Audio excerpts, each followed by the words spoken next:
Welcome back to All This Math. This is Professor Parker, and I know the board is blank behind me, right? Except for the All This Math social media handle. So definitely follow us on Instagram, TikTok, Twitter, or X, whatever they call it now. Facebook as well. Well, the young people don't be on Facebook, so if you're an adult watching this, yeah, follow us on Facebook. You know. Make sure you subscribe to this YouTube channel. Make sure you subscribe. Make sure you like the video. Make sure you're sharing the videos, right? Don't be selfish. Share the wealth. Let people know what we're doing over here on this channel. Teaching math to the whole black community. I got my Morgan State hoodie on. Morgan is my alma mater. Excuse me. That's where I went to undergrad. You know, graduated with a degree in finance before I went on and became a math teacher and then a math professor and became Professor Parker. So this is actually a problem. The problem we're about to do right now is a problem that I actually did with my students in my Master in Math Word Problems class in the Sankofa Homeschool Collective. If you're a homeschooler and you're interested in perhaps having your children take some quality classes, contact me. Reach out to me in the comments.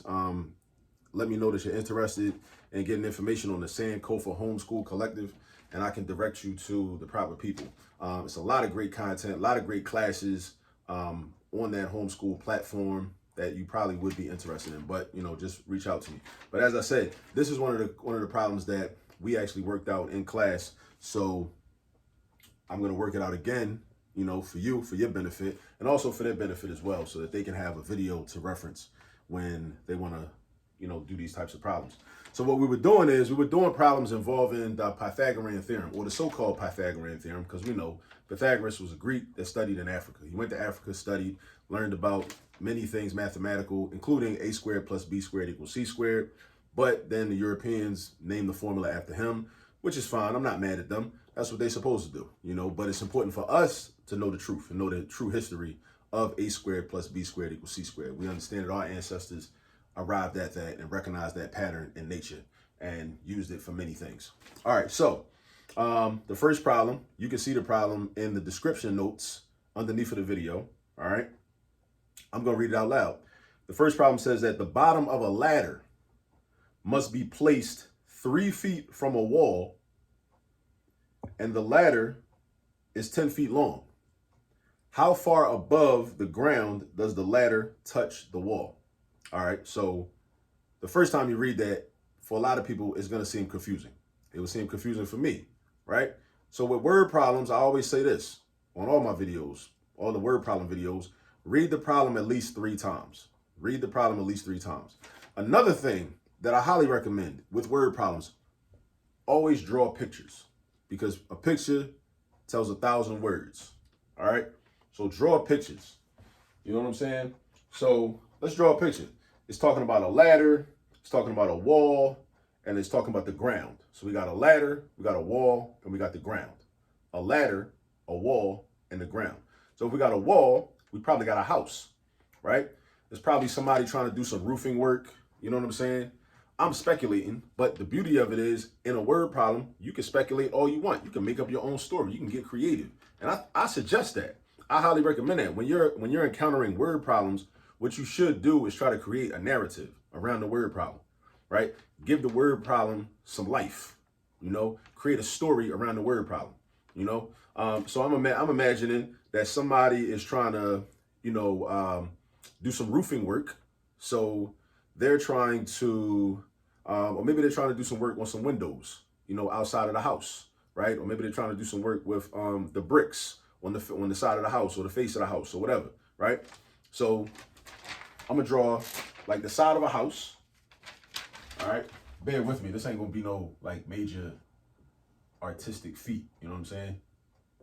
So here's like the side of a house, right? That's a window. That's another window.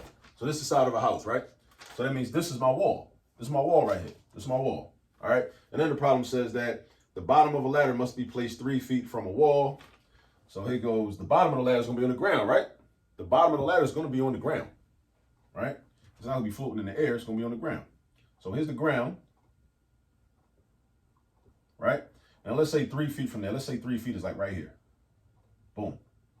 And then the ladder is 10 feet long. All right. Now, of course, the ladder is going to be leaning on the wall. It's going to be leaning on the wall. All right.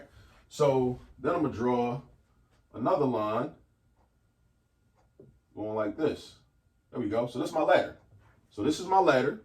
This is the ground. And this is the wall. This is my ladder. This is the ground. And this is the wall. So the drawing that we have should be based on the word problem that we're given. And it is the bottom of a ladder. Here's my ladder. This is the bottom. Must be placed 3 feet from a wall. Okay, this is the wall. This is the bottom. This is the wall. This is the bottom, right? And the ladder is 10 feet long. This is the ladder. It's 10 feet long, right? How far above the ground does the ladder touch the wall? So here's the ground. And this is where the ladder touches the wall. This is the ground. This is where the ladder touches the wall. So that's a vertical distance we're looking for. So now let's plug in our numbers. Let's draw our numbers in. The bottom of a ladder must be placed 3 feet from a wall. So the distance from this point to this point is 3 feet. Here to here is 3 feet. How do I know that? Because I read the word problem. That's why it's so important to have reading comprehension and to read word problems over and over again. You got to read them. You got to understand what you're reading. Before you can do any math, you got to have reading comprehension. Reading and math go hand in hand. There is no dichotomy. There is no separation between reading and mathematics. Without reading, we cannot do mathematics. And without mathematics, we can't really understand what we're reading. Because people read stuff all the time. They can pronounce syllables and recognize syllables and say words out loud and not have any idea what they're talking about. Imagine you reading something about a percentage, reading a sentence that's about a percentage, but you don't understand the concept of a percentage. How can you understand what you just read? How is that possible? So this is my point. We need math in order to understand what we're reading, and we need to know how to read in order to understand math. All right, so keep that in mind. All right, so that goes to the point of people talking about, well, I'm not a math person, I'm a reading person. Well, if you're a reading person, you can be a math person, right? Or a person saying, I'm a math person, I'm not a reading person. Well, bro, how you going to do math if you can't read? So if you're a math person, you got to be a reading person, because that means you know how to read, because you got to be able to read information, take that information, and then use it to create math problems and equations that you can then solve. All right, so look, this is going to be 3 feet, right? That's 3 feet. And how do I know that? Because I read the problem. And then it says the ladder is 10 feet long. Where's my ladder at? This is my ladder right here. It's my ladder. All right, so now I got 10 feet. That's 10 feet, right? That's 10 feet. And then what's the question? What is the question? How far above the ground does the ladder touch the wall? How far above the ground does the ladder touch the wall? This right here. I'm gonna say X, because X is a popular variable that we use, and X is, I think of Malcolm X, one of my revolutionary heroes. All right, so I got X, I got 10 feet, and I got 3 feet. Now, this is also a right triangle. In a problem like this, we assume that this is a right triangle because we assume that this is a right angle, because we assume that the ground is horizontal, right? Right, and this is just some of the game you got to know in order to do these type of problems successfully. The ground is horizontal, right? We're making the assumption the ground is horizontal and the house is vertical. Side of the house is vertical. It ain't like the Leaning Tower of Pisa, slanted, you know what I'm saying? It ain't like that, right? The house is vertical. The side of the house is vertical. The wall of the house is vertical. The ground is horizontal. So when a horizontal line meets a vertical line, they form a 90-degree angle, or what we call a right angle. That's what they form. All right. Boom, boom. So that's your right angle symbol right here. Whenever you see this inside of a triangle, that means that this angle is a right angle. So any triangle that has one right angle, and it can't have more than one, because you don't have enough space for that, right? You can't have more than one right angle inside of a triangle. Why? Because all 3 angles of a triangle must add up to 180. A right angle is 90 degrees. So if you had 2 right angles, that means that 2 angles already constitute 180 degrees. So how much the third angle going to be? The third angle had to be 0 degrees, which is a straight line, which you can't have. That means the two sides. That means basically the two sides that make the 2 right angles would never be able to touch, and you wouldn't have a triangle. You'd have a rectangle. You see what I'm saying? So a right triangle only has 1 right angle. All right. So now, whenever you got a right triangle and you're trying to figure out the length of sides, think Pythagorean theorem. or a squared plus b squared equals c squared. Or maybe you might want to call it Unipsis theorem. There's a book by Theophile Obenga, who studied with Dr. Shekanta Jope, Congolese brother, Theophile Obenga, who talks about how Pythagorean studied in ancient Kemet under a brother named Unipsis. Right? I need to find that book, actually. Can't remember what the name of it is, but I got it in my library. You know what I'm saying? I keep my books on deck. But anyway, so we go a squared plus b squared equals c squared. We can call it what we want, right? So a squared plus b squared equals c squared. Now, what you need to know is this. You need to know that we got to replace two of these letters with numbers. The third one we don't know. That's why we're doing an equation. We're trying to solve for the third value. We know two of the values, we don't know the third one. We know two of the values, we don't know the third one. Now, what you need to know about using this formula is this. A and B represent the legs of the right triangle. The legs of the right triangle. That's what A and B represent. C represents something called the hypotenuse. Hypotenuse. Hypotenuse. Hypotenuse. Hypotenuse. Hypotenuse. That just made me think about something. Made me think about Ida B. Wells and all her work in the early 20th century on lynchings that took place throughout the United States of America. Thinking of the word noose. Yeah, that made me think about that. Yeah, I'm going to have to do some work on that. That's hystematics. That's a hystematics connection right there. Connecting hypotenuse to our experience, our unfortunate experience. Not just in the South in the United States, but all through this country. But yeah, we're going to get back to that. So C is the hypotenuse. C is the hypotenuse, right? Now, where is the hypotenuse? Also know this. Put this in your notes. The hypotenuse is always across from the right angle. Put the exclamation mark so you know it's real. You know, it's serious business. Hypotenuse is always across from right angle. So where the right angle at? Right there. So the hypotenuse is across over here. That's the hypotenuse. Always. Right? That means this is a leg and that's a leg. This a leg and that's a leg. This a leg and that's a leg. These legs are what we call adjacent to the right angle. Right? Because actually these legs are part of the angle. This leg connects to form this angle. This leg connects to form this angle. So this leg and this leg connect to form this angle, right? The side that's across from the right angle is the hypotenuse. You have to memorize that. You got to memorize that. Now, C is always the hypotenuse. A and B are always the legs. Now, another question you probably going to have, does it matter which leg is A and which leg is B? That's a great question if you have it. It doesn't matter. It doesn't matter which leg is A and which leg is B. I can make this 3 and make this X, or I can make this X or make this 3. Either way. You see what I'm saying? So because near here, we know the hypotenuse. Now, this is the key, right? This is the thing that trips up a lot of people. Plugging the numbers in the right place. I call it like, putting away the groceries or putting away your laundry, right? When you come home from the grocery store, you don't put the ice cream in the cabinet. Why? Because the ice cream is going to melt and it's going to go bad, right? It's probably going to leak out of the container and make a mess everywhere. So you don't do that. You put the ice cream in the freezer. That's where it belongs. When you're using a formula in math or you're using a formula in science, your job is to put the numbers in their appropriate designated places. That's your responsibility. So you got to know that, okay, A and B are legs. Therefore, 10 is not going to be A or B because 10 is not a leg. This side is a hypotenuse. So 10 is going to go where C is. You got to put things in their proper place. You must put things in their proper place. So what I'm going to do is I'm going to replace the A with this X. So now I got X squared. I'm going to replace this B with this 3. So now I got 3 squared. And I'm going to replace the C with the 10. Why? Because C is always the hypotenuse. C is the hypotenuse. That's my new equation. So now once I get my equation set up, now for real, I'm not even doing geometry no more really. Now I'm just doing algebra. This is a straight drop. This is straight drop. This is algebra. That's all we're doing. Right? So we got X squared plus 3 squared equals 10 squared. Right? First thing, my goal is to get X by itself. That's my ultimate goal. Whenever you're doing math, always know what your ultimate goal is. My goal is to get this x all by itself. And I got to get rid of this exponent at some point. Now dig this. I can simplify 3 squared. I can simplify 10 squared. So that's what I'm going to do. I'm going to do that first. Now 3 squared does not mean 3 times 2.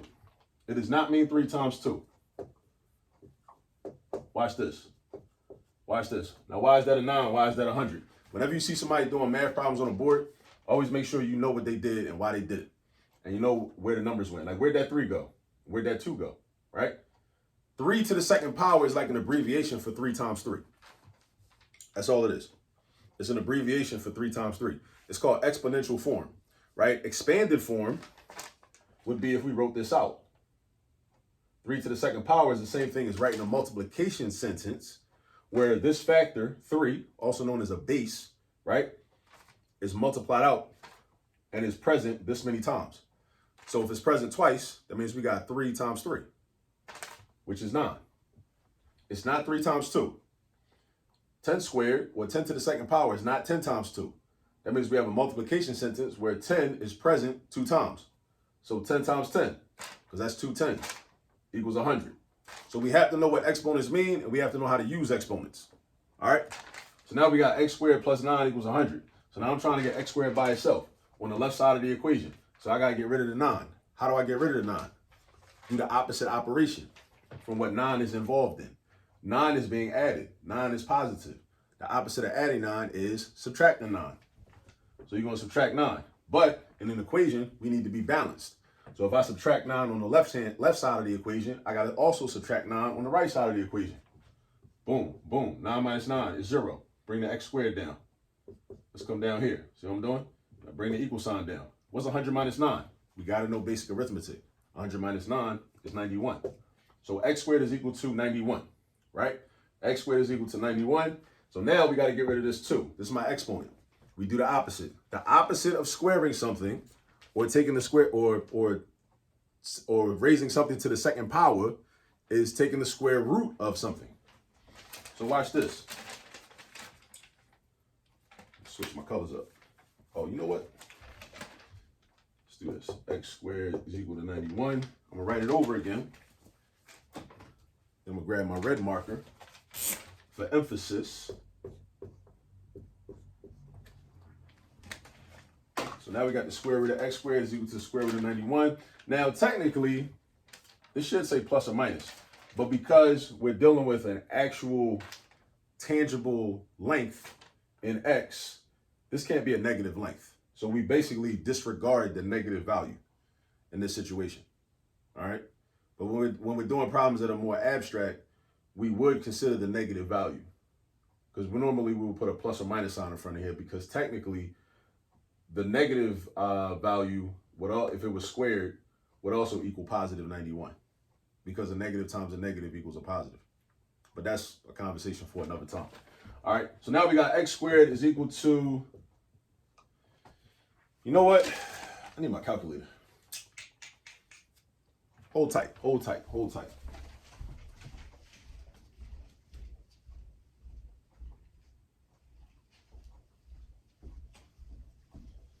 I know it's going to be something like 9 point something. It's going to be 9 point something because, oh, it's another little math trick.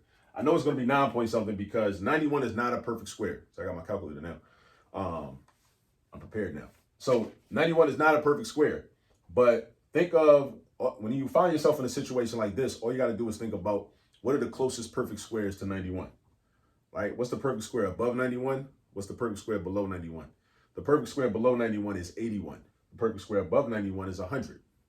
So then you say, okay, well, I know the square root of 81 is 9. Square root of 100 is 10. 91 is in between 81 and 100, about halfway in between. So because of that, I know that the square root of 91 must be halfway between 9 and 10. Let me run that back for you. 91 is not a perfect square, but it's between two other perfect squares, 81 and 100. 81 and 100. 91 is bigger than 81, but it's less than 100. So then that means that, and I know that the square roots of 81 and 100 are just 9 and 10. 9 times 9 is 81. 10 times 10 is 100, right? So that means that the square root of 91, since that's about halfway between 81 and 100, about, the square root of 91 should be about halfway between 9 and 10. See the pattern? See how it's consistent? All right, so that's what I'm saying. I'm thinking it's going to be like 9.5 something, right? Let's see what my calculator says. So I type in 91, and on this calculator, you got to type the radicand in first, or the number, and then you hit the square root button. And lo and behold, 9.54. 9.54, round them off. 9.54, 9.54 feet. Oh, no, hold up. What's my mistake? That 2 shouldn't be there. You know why? Because the square root of x squared is just plain x.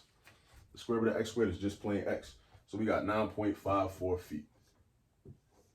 Boom. So that means that the height, oh, another thing, also get into the habit. Whenever you do word problems, write your answer in a complete sentence. I'm not going to write it in a complete sentence on the board, but you get into the habit of writing your answer in complete sentences. All right, so our complete sentence answer would be, the ladder touches the wall 9.54 feet above the ground. The ladder touches the wall 9.54 feet above the ground. At that point right there, so the distance from here to here, which is represented by x, is 9.54 feet. How did I know that? Because of all this math we just did. Get it? All this math. Get it? Make sure you subscribe to the channel. Make sure you share this video. Tell everybody about it. All right? Now, use this video as a reference. Go get some practice. And shout out to the national treasure, Morgan State University. Peace. See you on the next video.